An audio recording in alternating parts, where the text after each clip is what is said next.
Allez, tu vas, allez! Allez, mon grand! T'es grand aujourd'hui! T'es grand! Guardo Ballan, questo è l'attacco buono, titola grande Alessandro Ballan. Ah, he takes it! Joy for cycling fans!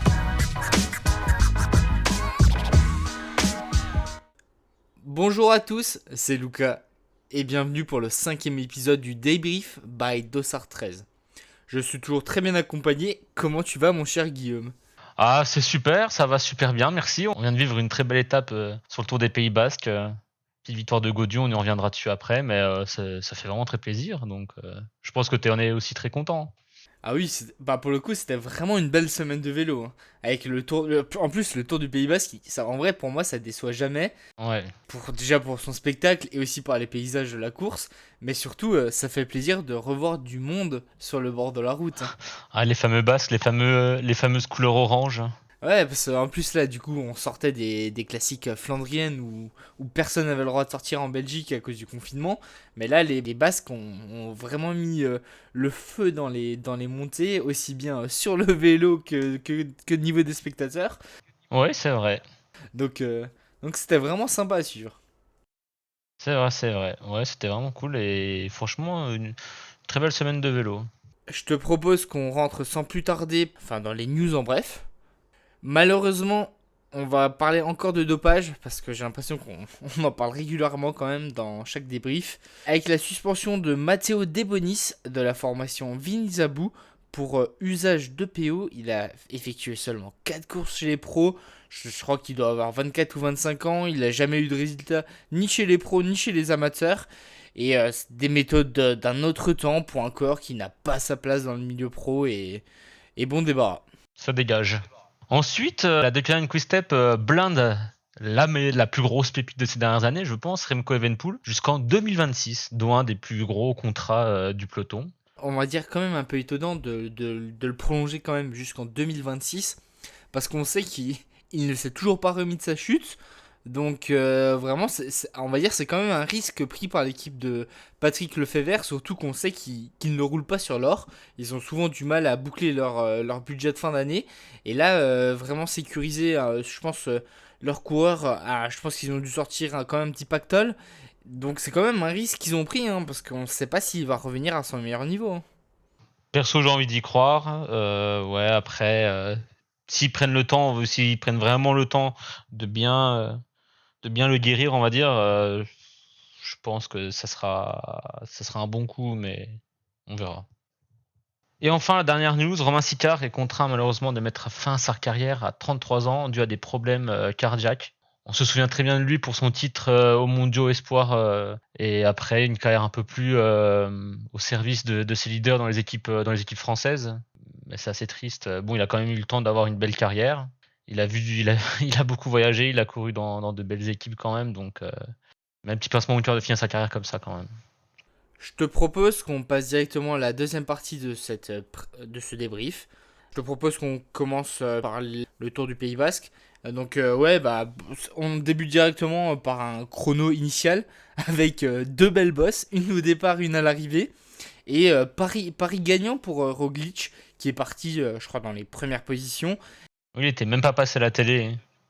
Ouais, il est même pas passé à la télé. On pensait que tout le monde allait au moins avoir entre guillemets, des images enregistrées, mais même pas. Non, ouais. Donc malheureusement, on a absolument pas vu son passage. Et juste monstrueux, quoi, comme un peu toute sa semaine. Et deuxième étape, en manque de résultats depuis le début de saison, l'équipe Astana a vraiment su inverser la tendance sur ce Tour du Pays Basque avec une victoire en solitaire d'Alex Aramburu devant Omar Fraile. Ouais, très belle masterclass sur cette étape. Ouais, il connaissait par cœur la descente. Aramburu, il a vraiment pas attendu le sprint alors que c'était même le favori en cas d'arrivée au sprint massif, enfin dans un petit groupe. Donc franchement, chapeau bas à l'artiste. Et d'ailleurs sur la quatrième étape, on reparlera juste après de Slovène, mais sur la quatrième étape, on a le doublé pour l'équipe Astana avec la victoire de Ion Izagirre qui s'offre un deuxième succès du coup à l'équipe Astana, avec une tactique assez particulière de la Jumbo-Visma, avec Jonas Vingegaard dans le groupe de tête, et Primož Roglic qui laisse son maillot de leader au coéquipier de Pogačar, Brandon McNulty. Et au final, on verra que ça sera une masterclass, mais on y en a juste après. Et du coup, sur la troisième étape, joli spectacle avec un mur final qui était assez impressionnant. Et malgré les attaques de David Gaudu, les deux Slovènes, Pogačar et Roglic, ils ont mis le feu sur les routes basques. Et ils ont octroyé la victoire pour Pogačar et la seconde place pour Primož Roglic. Ensuite, masterclass en échappée de la De Koninck, qui réalise le doublé sur la 5e étape avec Michael Froelich-Honoré, qui continue son très bon début de saison, très en vue. Et deuxième, Joseph Tcherny. Julien Bernard, lui, va décrocher une 3e place. Il n'a rien pu faire dans la dernière petite bosse face aux deux De Koninck. Il a vraiment tout donné, mais il était à bout de force. Et enfin, la dernière étape, on parlait tout à l'heure de l'étape où Roglic a laissé le maillot de leader au coéquipier de Vingegaard. Et ça a porté préjudice à Pogačar, puisqu'il a essayé de se muer en coéquipier pour McNulty, qui était très vite en perdition. Et Roglic en a profité pour prendre plusieurs dizaines de secondes d'avance sur Pikachu et tout le groupe. Malheureusement, comme je l'ai dit, McNulty est très vite en perdition. Pogačar, est-ce que je roule pour mon coéquipier ou pas? Il a tenté de revenir plus tard sur Roglic, mais c'était trop tard, le mal était fait. Et tout simplement masterclass, parce qu'en plus de ça, Roglic il promet la victoire à David Gaudu si ce dernier roule pour lui. Ce qu'il a fait, on a vu une très belle arrivée, et victoire de Gaudu et victoire au général pour le Slovène Roglic. Ouais, non, c'était vraiment une très belle dernière étape parce que déjà elle était ultra courte et on a eu le droit des attaques du début jusqu'à la fin.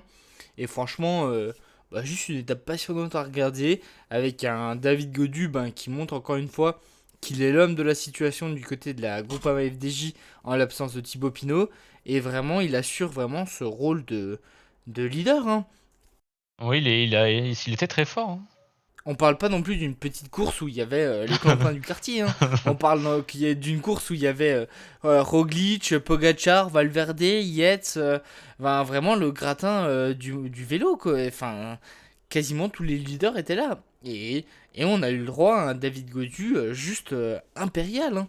Et vraiment, c'est de bon augure pour le Tour de France, qui partira d'ailleurs de sa Bretagne natale. Mais surtout...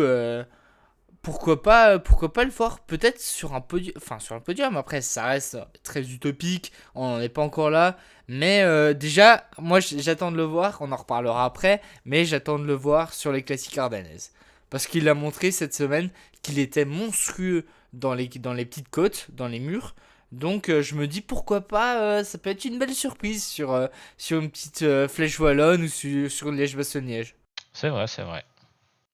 Ensuite, on va passer sur les courses belges, les classiques belges. La toute première, donc à travers les Flandres. On a eu le droit à un numéro solitaire de Dylan Van Baarle. Il est parti à 55 km de l'arrivée. Moi, je me souviens de lui, son maillot rempli de sel, avec des marques de sel partout. Il est au bout de l'effort, mais très bel effort puisqu'il est allé au bout. On a aussi eu le droit à une très très belle prestation de Warren Barguil. Ceux qui suivent un peu les médias dans le vélo, on a vu à l'arrivée qu'il n'a pas manqué de dire que la mauvaise coopération du groupe de contre, c'est un comportement d'amateur. Et enfin, Christophe Laporte, il a réussi encore à faire un petit numéro en partant au kilomètre et à rester autour du petit peloton. Et il décroche encore une fois une deuxième place et encore un top 10 pour Turgis et Sénéchal. Et du coup, on va rapidement revenir sur le Tour des Flandres, qui a clôturé cette saison des classiques flandriennes.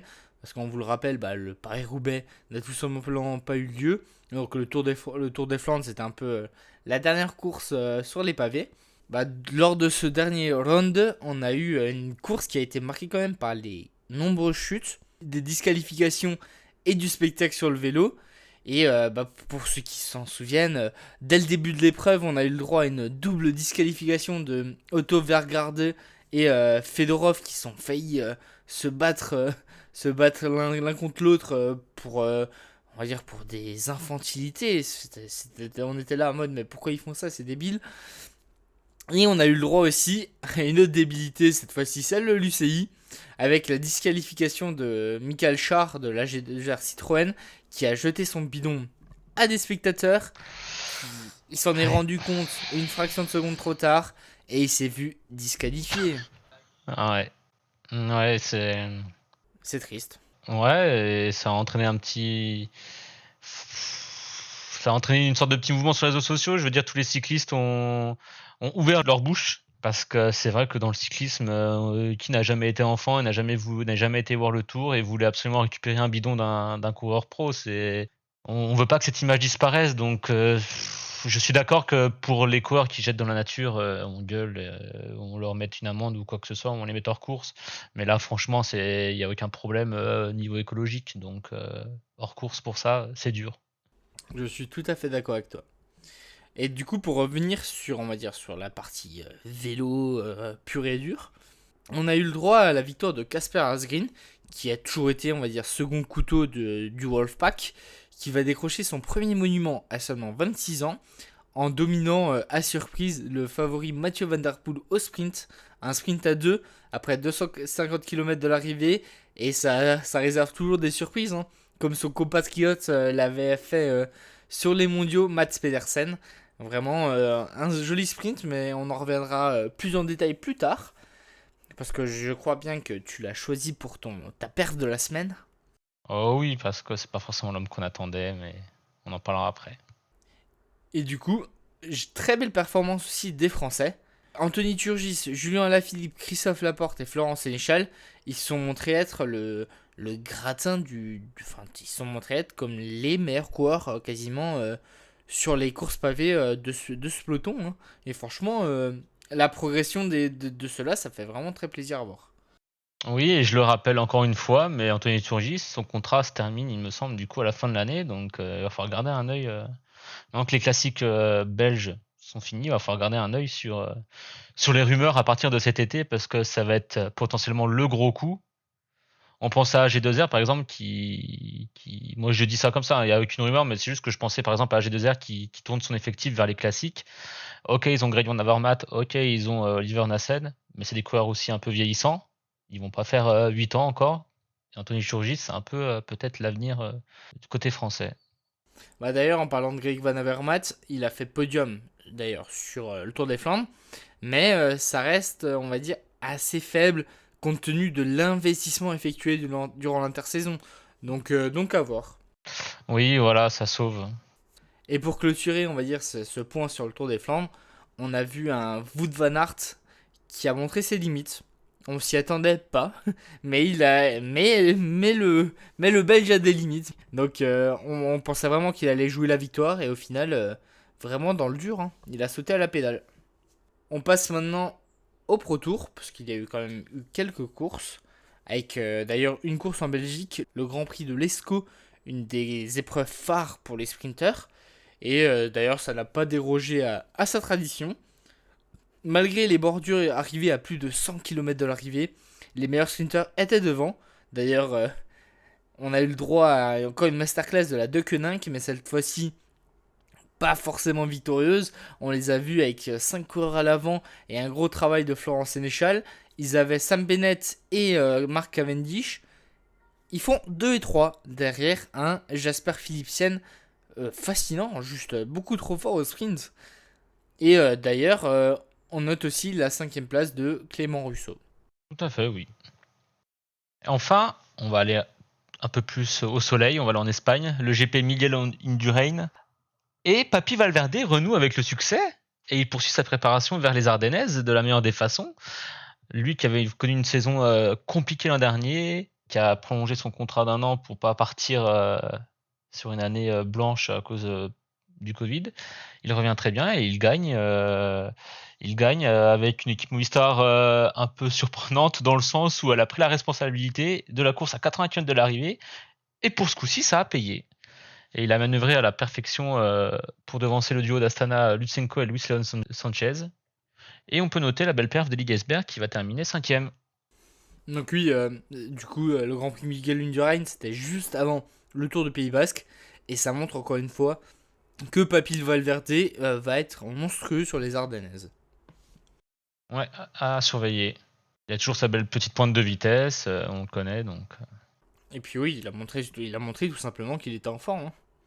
Et pour clôturer, on va dire, ce débrief des compétitions, on a eu également 2-3 petites courses en Europe Tour, dont la principale qui était en France, avec la roue Tourangelle. Et Arnaud Démare ouvre enfin son compteur. Il vient dominer le sprint devant les autres Français, Bouhanni et Sarro. Est-ce que ça sera le déclic pour le champion de France ? On va voir ça ces prochaines semaines. Mais ça fait plaisir de voir le champion de France lever à nouveau les bras quand même. Parce qu'il sortait d'une saison monstrueuse. Et il a eu vraiment du mal à ce début de saison, quoi. Ça annonce du bon. Oui, après, pour rapidement aussi parler, tant qu'on y est, de Nasser Bouhanni. Nasser Bouhanni a été victime, on n'en a pas parlé dans les news, mais on peut en parler rapidement maintenant. Nasser Bouhanni a été victime d'insultes racistes sur ses différents réseaux, compte tenu de l'affaire qu'il a eue avec Jake Stewart sur Cholet Pays de Loire. Bien sûr, l'UCI a encore une fois montré son soutien aux coureurs français, car le racisme n'a absolument pas sa place dans le vélo. Et on espère bien sûr pour lui qu'il se remettra comme il faut de cette situation, parce qu'il n'a d'ailleurs pas couru le Grand Prix de l'Escaut à cause des différentes remarques de ses détracteurs. Et j'espère qu'il se remettra dans un état de pouvoir recourir à nouveau. Il est forcément assez border en sprintant assez houleusement, mais en dehors du vélo, c'est un good guy. Et on espère vraiment le voir avec un moral épanouissant et vraiment bien dans sa peau. Oui, remettre les choses au clair en remportant une course, surtout on se souvient, on l'avait vu très en forme sur l'étoile de Bessèges, très puissant, donc ça reste quand même un coureur, quand il ne dépasse pas les limites, ça reste un très bon coureur. Voilà, parfait, on a bien fait le tour, je pense, de toutes les courses qu'il y a eu ces 2 dernières semaines, et je te propose qu'on passe directement à la 3e partie de ce débrief, la perf de la semaine. Ouais, alors moi, comme on a évoqué tout à l'heure, j'ai choisi Asgreen sur le Tour des Flandres. Il a détruit Van Der Poel au sprint. Bon, j'abuse un petit peu. Très belle course. C'était le seul à pouvoir suivre Mathieu Van Der Poel lors du dernier mont, avec, il est vrai, 2-3 secondes de retard, mais il est rentré assez rapidement, on va dire. On pensait que c'était cuit pour la win, pour lui, parce que on se souvient qu'il était tombé pas en début de course, mais dans la première moitié en tout cas. Il est rentré avec De Klerk, voilà, le bon vieux tracteur, une bonne locomotive. On pensait que ça pouvait être cuit, parce qu'en plus de ça, Van Der Poel est censé être vraiment beaucoup plus rapide au sprint, mais Asgreen, il a confirmé sa forme et il a remporté le sprint face aux Hollandais, notamment grâce à la fraîcheur, parce qu'on a vu Van Der Poel à quelques kilomètres de l'arrivée, ses relais ils étaient moins appuyés, on a vite compris que quelque chose n'allait pas, on n'avait pas envie d'y croire. Et pourtant, le sprint a été surprenant, parce que au moment où Asgreen revient à hauteur de Van Der Poel coupe son sprint, il était à bout. Donc très belle perf du Danois, qui était très confiant au final, parce que encore une fois, il aurait pu ne pas prendre de relais, et pourtant il les prenait. Non, et franchement, c'est mérité quand même, parce que ça a toujours été un coéquipier exemplaire. Mais après, bien sûr, il faut se dire qu'il a seulement 26 ans. Et le gamin, il a déjà montré par le passé qu'il avait un sacré caractère. Et surtout, il a surtout montré qu'il était un très gros moteur. Donc, je pense que ça sera pas sa dernière victoire sur les classiques du Nord. Ça sera sûrement pas son dernier monument. On n'a pas fini de parler de lui, parce que je me souviens qu'il monte même assez bien sur des longs cols roulants. Il peut faire même une belle différence. Et pourquoi pas le voir cet été en compagnie de Julien Alaphilippe sur le Tour de France, lui faire la locomotive dans les cols. Donc pourquoi pas, c'est encore un autre point et une autre corde à son arc du coureur danois. Donc franchement, ça va être intéressant à suivre. Mais franchement, chapeau, sa performance sur le Tour des Flandres a été juste monstrueuse. Oui, comme tu dis, je pense que gros moteur, c'est parfait pour le définir, parce que faire ce qu'il a fait sur une course de 250 km avec des pavés et des monts, c'est phénoménal. Je te laisse nous présenter ta perf de la semaine, ou ta pépite un petit peu, on peut dire. Ouais, alors moi je vais vous parler de Juan Ayuso. Mais avant de vous parler de ses perfs, je vais rapidement vous parler du gamin. Parce que j'ai bien dit gamin, parce que l'Espagnol, il a seulement 18 ans. Il est actuellement dans l'équipe amateur Kolpak Balan. C'est une belle équipe italienne qui fournit de nombreux talents. Et il a été prêté par l'équipe UAE Team Emirates, où il passera notamment professionnel à partir du 1er août, et cela jusqu'en 2025. Alors Juan Ayuso, je vais vous en parler parce qu'il avait fait une perf assez incroyable le week-end dernier. Il a remporté le trophée au Piva et le Giro del Belvedere. C'est 2 courses majeures du calendrier Espoir qu'il a remporté en 2 jours. Et c'est un doublé qui n'était pas arrivé depuis 2001 avec un certain Jaroslav Popovic. Et surtout, je vais vous parler de Juan Ayuso parce que pour moi, ça va être un des cracks à suivre. Parce qu'il l'a tout simplement dit. Pour lui, la précocité dans le cyclisme, c'est devenu une réalité. Et surtout, cela ne l'effraie pas. Donc on connaît la capacité pour la formation arabe UAE Team Emirates de mettre ces jeunes talents sur le devant de la scène très tôt, notamment avec Pogacar. Et pourquoi pas, on va devoir se méfier de Juan Ayuso qui pourrait peut-être courir la Vuelta dès cette saison. Et pourquoi pas être un futur gagnant du Tour de France. Mais ça, on en est encore un peu trop tôt pour le dire. Mais c'est un gamin de 18 ans qui montre qu'il en a dans le caleçon. Ouais, tout à fait, ouais, c'est vrai. Bien vu. Non, mais pour parler, pour rapidement finir sur le gamin, c'est sûr qu'il a montré qu'il était très à l'aise sur le vélo, même avec les professionnels sur la semaine Copier-Bartali où il avait attaqué avec Maury Van Sevenant. Et non, franchement, s'il est bien encadré du côté de l'UAE, ce qui ne devrait pas poser un problème, comme on l'a vu encore cette semaine sur le Tour des Pays Basques avec Pogacar et même Brandon McNulty qui a fait une très belle semaine à part sa dernière étape où il a explosé en vol. Mais sinon, ils ont cette capacité-là à former les très jeunes coureurs et les mettre sur le devant de la scène assez rapidement, leur faire confiance. Donc j'ai hâte de voir ce qu'il va faire dès le 1er août, quoi, tout simplement. Hein. Oui. Après, voilà, ça pourrait amener un petit débat dans un futur épisode. C'est est-ce qu'on verra ces coureurs tenir sur la durée? Quand je veux dire sur la durée, est-ce qu'à 30 ans, ils seront toujours en haut? Parce qu'on se souvient par exemple d'un Andy Schleck qui s'est blessé, n'est jamais revenu, il semblait complètement cramé. Je pense que ça pourrait être une idée de futur débat. Allez, c'est noté, on va s'en parler de ça une prochaine fois, sans problème. Pour conclure cet épisode, pourquoi pas faire le traditionnel mini-débat, mais cette fois-ci sur les chances françaises pour les Ardennaises. Donc pour toi Guillaume, c'est quoi, on va dire, du point de vue des chances françaises, tu t'attends à quoi toi sur ces Ardennaises? Bah déjà la classique, Julien. C'est toujours le français le plus fort sur ces classiques. Après, on espère Cosnefroy, mais ça sent vraiment pas bon pour le français parce qu'il est complètement dans le flou. Il a abandonné lors de la 5e étape sur gêne au genou, encore une fois, sur la 5e étape du Tour des Pays Basques. Après, il reste un Barguil qui a montré être très en forme sur les pavés. Bon, forcément, il n'y a pas de pavés sur les classiques ardennaises, mais il est très en forme. Donc, pourquoi pas partir quand ça se regarde et pourquoi pas. Après, certains citent Guillaume Martin aussi. Il était en deçà, malheureusement, lors du Tour des Pays Basques. Donc, moi, j'y crois pas. Tout simplement, je vais pas dire j'y crois pas vraiment. C'est juste que j'y crois pas. J'aimerais y croire, mais je n'y crois pas.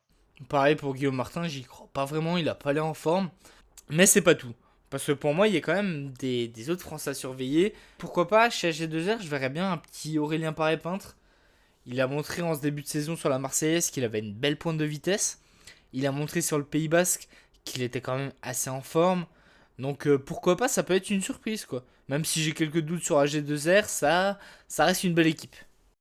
Oui, oui, tout à fait. Et je pense que tu as un autre Français à citer, peut-être? Ouais, mais j'en ai même plusieurs. J'en ai gardé sous le coude. Parce que vas-y.